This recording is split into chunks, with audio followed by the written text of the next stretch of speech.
Salut à tous les amis. Si tu n'as pas de rêve, tu crèves. C'était le sujet d'un post que j'ai fait hier. Et je voulais apporter, pour contrebalancer cette formule un peu pim, un peu péchon, euh, un peu de souplesse, un peu de rondeur là-dedans. Parce que, évidemment, si tu n'as pas de rêve, tu crèves. Dans le sens, si tu n'as pas d'envie, si tu n'as pas de rêve, si tu n'as pas d'ambition pour le futur, tu n'auras pas envie d'aller dans le futur, tu n'auras pas envie de te bouger le cul pour faire des choses, pour avancer. Et donc petit à petit, tu finis par mourir à petit feu et tu vas ne faire que répéter ce que tu as toujours fait. Et donc c'est la monotonie assurée, c'est la platitude, c'est le calme. Et en général, quand il n'y a pas de challenge, quand il n'y a pas de défi, les personnes finissent par se remplir parce qu'il y a du vide, parce qu'il y a de l'espace, il y a de la place, finissent par se remplir par de la plainte et par ce qui ne va pas, par de la morosité, par du négatif, et c'est bien normal, c'est bien naturel. Ceci étant dit, je voulais juste te partager l'idée qu'un rêve, ça peut être quelque chose de tout à fait simple. C'est pas nécessairement quelque chose de grandiose comme changer le monde, en finir avec la faim dans le monde, éradiquer toutes les maladies. Enfin, c'est pas un truc forcément hyper perché, général comme ça. Ça peut être des choses très très simples. Ça peut être comme, je sais rien, moi, mon rêve, c'est d'avoir une maison qui soit propre et bien rangée. Pourquoi pas? Mon rêve, c'est simplement de réussir à trouver un équilibre de vie pour que lorsque je termine ma semaine, le vendredi soir, je ne pense plus du tout à mon travail et que le samedi dimanche, je la passe en famille et je suis bien comme ça. Tu vois, et j'ai pas besoin de penser à mon job, à mon travail. Ça peut être ça aussi. Ça peut être des choses vraiment simples, terre à terre, et il n'y a il n'y a pas de jugement à avoir sur la grandeur de tes rêves, sur l'ambition de tes rêves, d'accord? Et toutes les envies sont acceptables, sont correctes, sont bonnes, sont justes, du moment que ce sont les tiennes. Et c'est nécessaire quand même d'en avoir. Si tu n'as pas un minimum, même si c'est un petit rêve, entre guillemets, même si c'est une petite envie, entre guillemets, ben, le futur, le lendemain, ne va pas te faire envie, ne va pas t'aspirer, t'attirer comme un aimant. Donc forcément, tu vas aller dans de la plainte, forcément, tu vas aller vers du repli sur toi, forcément, tu vas aller vers te remplir de ce qui est négatif dans le monde. Parce qu'il y aura de la place dans ta tête, il y aura de la place dans ta vie pour ça. Et quoi que tu fasses, dans tous les cas d'ailleurs, tu vas avoir des challenges, tu vas avoir des difficultés, la vie, elle est ni juste, ni bonne, ni cool, ni pas cool, elle est comme elle est. Et elle t'apporte naturellement, même si tu ne l'as pas demandé, son lot de trucs chouettes, de trucs cool et de trucs pas cool, pas chouettes. Et c'est comme ça. Donc, comme la vie t'apporte déjà son lot de challenges, c'est nécessaire et c'est important toi aussi de choisir tes combats, en fait de choisir tes défis, de choisir tes challenges. Et simplement pour contrebalancer ce sentiment de ne pas trop subir ta vie, mais de aussi choisir ta vie, pour qu'il y ait un minimum d'équilibre, tu vois, pour que tu n'aies pas l'impression d'être brinque-ballé comme ça par les événements, comme une feuille dans le vent, ok, mais que tu décides, à certains moments, tu dis, bah moi la feuille, j'ai envie de l'envoyer dans cette direction-là. Même si on ne peut pas tout contrôler, tu peux quand même choisir la direction. Et la souffrance, tu le sais, il y en a forcément, il y en a tout le temps. Et parfois, bah, il vaut peut-être mieux vivre une souffrance que tu as choisie, une douleur ou une pénibilité que tu auras choisie parce que ça te fait avancer dans la direction d'un truc, d'un projet qui te tient au cœur, aux tripes, d'une qualité de vie, d'un changement de situation professionnelle parce que tu n'en peux plus. Et il vaut mieux choisir de souffrir un petit peu à un moment donné pour ensuite avoir beaucoup plus de confort, beaucoup plus de bien-être, une plus grande qualité de vie, tout simplement. Enfin, après, ça c'est ce que je dis, mais tu fais bien ce que tu veux, d'accord? Donc voilà, s'il y avait une chose à retenir, je pense, c'est vraiment le plus important, c'est l'envie que tu as. Quelles sont tes envies? Ou quels sont tes rêves? Qu'est-ce que tu as envie de faire, en fait? Et c'est probablement la chose qu'on nous apprend le moins à l'école, d'ailleurs. Et petite parenthèse d'ailleurs, Si tu ne sais pas quelles sont tes envies, et ben ton job, c'est d'aller chercher, c'est de tester, c'est d'aller dans des directions. Et c'est pas simplement juste de mouliner comme ça, quoi. C'est de faire des choses concrètement, physiquement. Il n'y a que comme ça que tu vas trouver, que ça va s'éclaircir, que tu vas débroussailler un peu le chemin.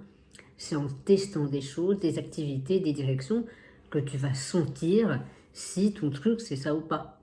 Tu dis, ouais, j'aimerais bien être prof d'équitation parce que, je sais pas, j'ai toujours eu ça en tête. Bah vas-y, inscris-toi dans un centre équestre. Et regarde si déjà ça te plaît.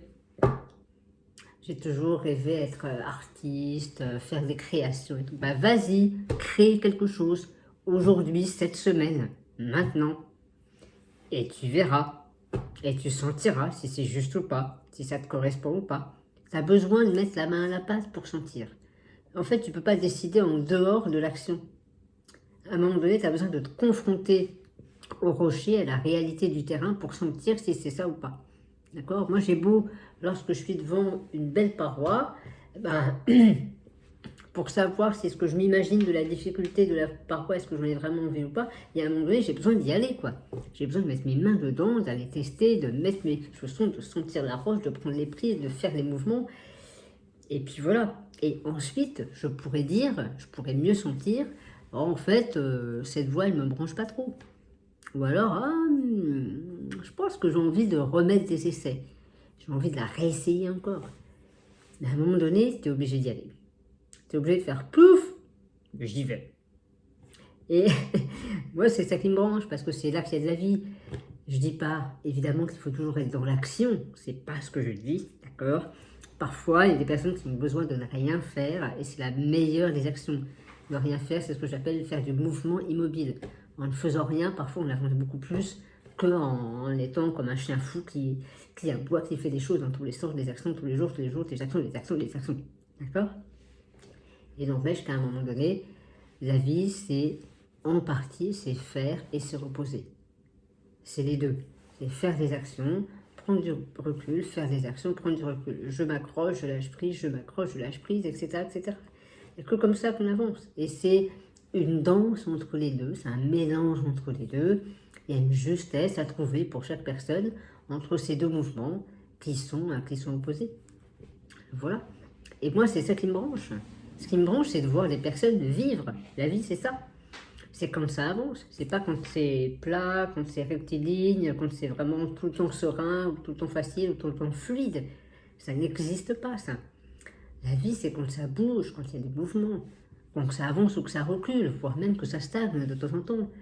Mais en tout cas, qu'il se passe quelque chose. Et que se passe quelque chose, parfois, c'est important qu'il y ait un peu de différence par rapport à hier, que ce soit pas exactement la même chose qu'hier, même si la répétition est nécessaire. Alors, on aborde plein de sujets, d'accord, on les survole comme ça, mais tu sens l'idée. Moi, ce que j'aime, c'est voir les personnes vivantes. Et une personne vivante, c'est une personne qui va dans une direction. C'est une personne qui, qui a des rêves, qui a des envies, qui a des trucs comme ça en tête, même si elles ne sont pas très claires. Donc elle se dit, allez, je tente l'aventure, j'y vais, je tente le truc, et puis on verra bien. Et puis on verra bien. Parce que si le Covid t'embarque dans un mois, ou si tu te fais renverser par une bagnole, ou n'importe quoi, en fait, bah, le pire, c'est d'avoir des regrets, quoi. Je vais dire, ah, c'est trop con, j'aurais dû tenter ça avant. Bah oui, mais c'est trop con, c'est trop tard, quoi. Et il n'est jamais trop tard pour se mettre en route. Il n'est jamais trop tard pour se mettre en chemin. Pour se dire, allez, là c'est bon, j'y vais. D'accord? Et même si ça commence par une petite action, par changer, par exemple, par changer la signature de ton email, d'accord? Tu dis, allez, maintenant je vais être Christophe Bichet, conseiller financier. Ou Christophe Bichet, artiste de la verticalité. Eh ben, commence par ça. Commence par quelque chose. Mais voilà, c'est ça qui me branche, moi. C'est vraiment d'accompagner les personnes qui en ont envie à réaliser leurs rêves, tout simplement. Et je me suis rendu compte que les personnes qui viennent à moi, d'ailleurs, c'est des personnes qui ont qui sont dans une dynamique plutôt introvertie, c'est-à-dire qu'ils ont tendance à être très yin, dans le sens très englobant, à essayer d'éviter le conflit, à être toujours avec beaucoup de bienveillance, à avoir une grande empathie, à être capable de se mettre à la place des autres, etc. Et de fait, ils ont tendance à s'oublier eux-mêmes. Et en fait, c'est plutôt des personnes comme ça qui viennent à moi, que ce soit des chefs d'entreprise, des managers, des mères au foyer, des sportifs, des artistes. Tous ces profils-là, ils ont quand même ça souvent en commun, c'est qu'ils sont plutôt introvertis et yin. Et moi, je les aide du coup à faire ressortir leur côté yang, je m'affirme, j'y vais, ok, et tout en réalisant leurs rêves, tout en osant et en assumant être qui ils sont dans le fond. Et que parfois, depuis longtemps, eh ben, ils ont du mal à le dire, ils ont du mal à le faire, ils ont du mal à l'assumer. Alors il y a plein de trucs à aller débroussailler dans la tête, mais on fait le job pour que ça avance. On fait le job pour que ça avance. Et l'année prochaine, d'ailleurs, moi, mon rêve, dans cette partie-là, vraiment, travail, entre guillemets, mais le travail, pour moi, ça ne veut rien dire, parce que j'aime ce que je fais, donc j'ai pas l'impression de vraiment bosser, tu vois, j'ai envie de le faire, j'ai envie de le faire, j'ai envie d'accompagner toutes ces personnes-là. Et l'année prochaine, j'ai décidé que dans mon planning, dans mon agenda, en fonction de ma vie, de mes priorités et tout, je vais accompagner une quarantaine de personnes. Une quarantaine de personnes, ça fait 25 dans le programme Grimpe au sommet de toi-même, qui dure 4 mois, et 15 personnes dans le programme L'Ascension, qui dure 9 mois, qui est vraiment plus long et qui permet de mettre en mouvement un projet tout entier, un véritable projet de vie, alors que Grimpe au sommet de toi-même, c'est plus pour dépasser, pour faire une transition de vie, pour dépasser peut-être un blocage qui est là depuis assez longtemps, pour faire sauter quelque chose, pour qu'il y ait comme un réveil un petit peu, et pour relancer, pour donner une nouvelle dynamique. Alors que l'ascension, c'est plus vraiment pour accompagner dans un projet de vie entier, dans un projet professionnel, personnel, mais qui du coup va devoir se déployer sur une longueur un peu plus longue. Donc voilà, il y aura 35, pardon, il y aura 25 places pour grimper au sommet de toi-même, et il y aura 15 places pour l'ascension, tout simplement. Donc si ça te branche, tu peux évidemment toujours me contacter, tu m'envoies un message, tu m'envoies un pigeon voyageur, ce que tu veux. Je suis toujours à ta disposition, je suis facile à joindre, tu le sais, par mail, sur Calendly, mon numéro de téléphone est facile à trouver, voilà. Donc tu peux me contacter et puis on discute tout simplement ensemble et puis je te dirai si je pense que je suis la bonne personne ou pas. Donc voilà, tu le sais, avec moi c'est vraiment simple, c'est franc, c'est cash. On n'est pas là pour tourner autour du pot, donc n'hésite pas, sens-toi libre tout simplement de me contacter. Si vraiment tu penses que ce que je dégage, que ce que ma vie a démontré, bah, ça t'inspire, et ben peut-être que je peux t'aider pour aller dans ta direction, mais dans une énergie similaire, tout simplement. Voilà. Alors, sur ce, je te souhaite une excellente journée, et puis rappelle-toi, c'est un message que j'aime bien dire souvent, tout le temps, le plus important, mon ami, c'est jamais ce qui t'arrive, c'est jamais les événements, les choses qui t'arrivent, c'est vraiment l'histoire que tu vas te raconter toi dans ta tête, c'est vraiment ce que tu vas en faire qui est important. Le plus important, c'est jamais ce qui t'arrive, c'est ce que tu vas en faire. Allez, ciao!